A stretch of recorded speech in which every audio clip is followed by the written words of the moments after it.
श्री स्वामी समर्थ. भक्त हो, अक्कलकोटचे श्री स्वामी समर्थ हे साक्षात परब्रह्म आहेत.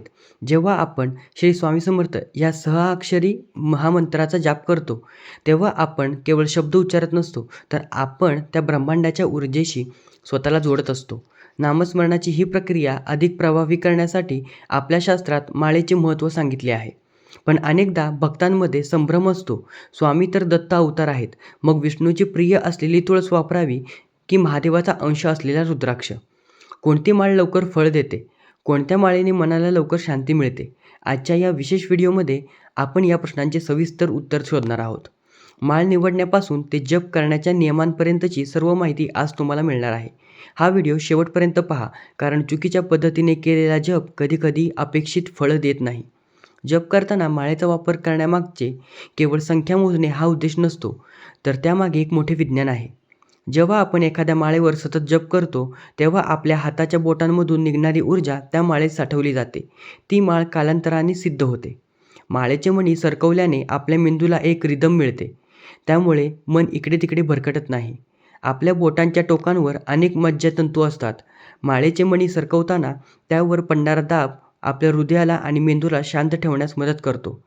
स्वामी समर्थ हे यतिराज होते. त्यांनी स्वतः अनेकदा माळेचे महत्त्व अधोरेखित केले आहे. पण माळ कोणती असावी हे तुमच्या उपासनेच्या हेतूवर अवलंबून असते. बहुतेक भक्त तुळशीची माळ वापरण्याला प्राधान्य देतात.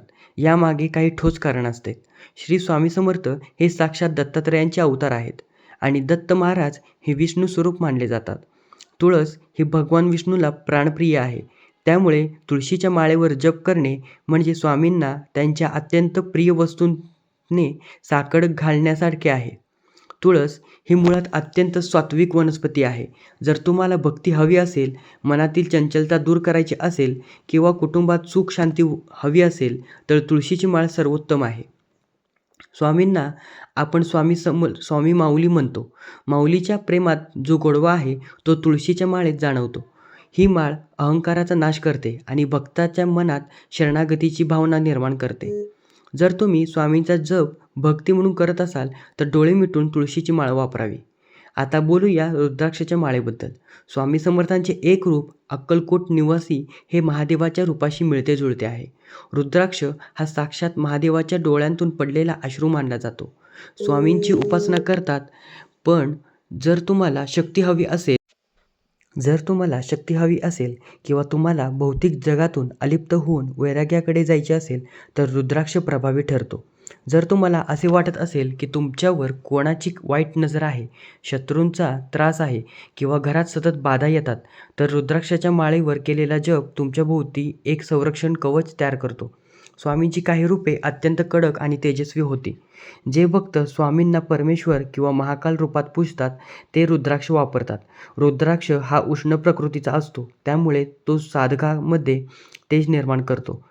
जर तुम्ही संकटातून मुक्ती मिळवण्यासाठी किंवा संरक्षणासाठी जप करत असाल, तर रुद्राक्ष योग्य आहे. आपल्या महान दत्त संप्रदायामध्ये आणि अक्कलकोटच्या परंपरेत तुळशीची माळ ही अधिक प्रचलित आहे. याचे कारण असे की स्वामी समर्थ हे त्यांच्या भक्तांसाठी अतिशय प्रेमळ आणि कनवाळू होते. श्री स्वामी समर्थ या मंत्रांचा स्वभाव हा तारक आहे, म्हणजे तो तारून नेणारा आहे. तारक मंत्रासाठी किंवा साध्या नामासाठी तुळशीची माळ अधिक सुसंगत मानली जाते. तथापि जर कोणाकडे फक्त रुद्राक्षाची माळ असेल, तर त्यांनी दुःखी होण्याचे कारण नाही. स्वामी कल्पवृक्ष आहेत. ते तुमच्या हातातील माळेपेक्षा तुमच्या मनातील भाव आधी पाहतात. पण जर तुम्ही नवीन माळ घेणार असाल, तर तुळशीची माळ घेणे अत्यंत श्रेयस्कर ठरेल. माळ कोणतीही असो, जर तुम्ही नियम पाळले नाहीत, तर जपाचा पूर्ण फळ मिळत नाही. माळ कधीही उघड्यावर फिरवू नये. ती नेहमी गोमुखी कापडी पिशवीमध्ये असावी. जपाची क्रिया गुप्त असावी. जप करताना तर्जनी माळेला स्पर्श करू नये. हे बोट अहंकाराचे प्रतीक आहे. अंगठा आणि मधले बोट याचा वापर करावा. माळेच्या मध्यभागी असलेला मोठा मणी म्हणजे सुमेरू. 108 मणी पूर्ण झाल्यावर सुमेरू ओलांडून पुढे जाऊ नका, तर माळ तिथेच मागे फिरवा. गळ्यात घालण्याची माळ आणि जप करायची माळ या दोन्ही पूर्णपणे वेगळ्या असाव्यात, कारण जप करण्यासाठी माळ अस्वच्छ ठिकाणी नेऊ नका.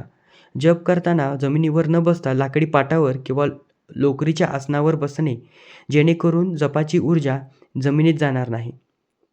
भक्त हो, तुळस असो वा रुद्राक्ष दोन्ही स्वामींच्याच विभूती आहेत. पण भक्तीच्या मार्गावर चालणाऱ्या सामान्य भक्तासाठी तुळशीची माळ ही माऊलीच्या कुशीसारखी सुरक्षित आणि शांत आहे. पूर्ण श्रद्धेने जप करा. स्वामी तुमच्या सोबतच आहेत. तुम्हाला हा व्हिडिओ माहितीपूर्ण वाटला का? तुम्ही सध्या कोणत्या माळेवर जप करता हे कमेंटमध्ये नक्की सांगा. जर तुम्हाला हा व्हिडिओ आवडला असेल तर लाईक करा आणि चॅनलला सबस्क्राईब करायला विसरू नका. कमेंटमध्ये लिहा श्री स्वामी समर्थ. अशक्य ही शक्य करतील स्वामी. पुन्हा भेटूया अशाच एका सखोल विषयासह. धन्यवाद. श्री स्वामी समर्थ.